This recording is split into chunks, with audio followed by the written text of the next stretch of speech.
वसई विरार महानगरपालिका निवडणुकींच्या पार्श्वभूमीवर राजकीय वातावरण तापले असताना पक्षप्रवेशाचा एक अजब प्रकार समोर आला आहे. बहुजन विकास आघाडीचे कार्यकर्ते विजय गुड्डू तिवारी यांनी भाजपमध्ये प्रवेश केल्याची पोस्ट भाजप आमदार राजन नाईक यांनी सोशल मीडियावर शेअर केली होती.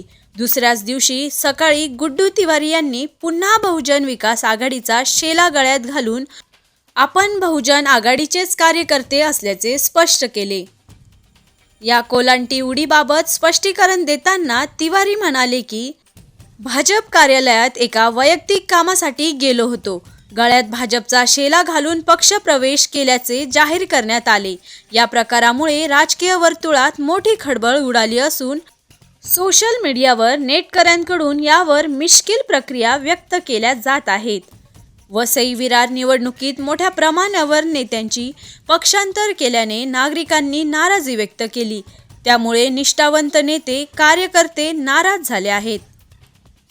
आरबी न्यूजसाठी मलिक शेख, मोखाडा.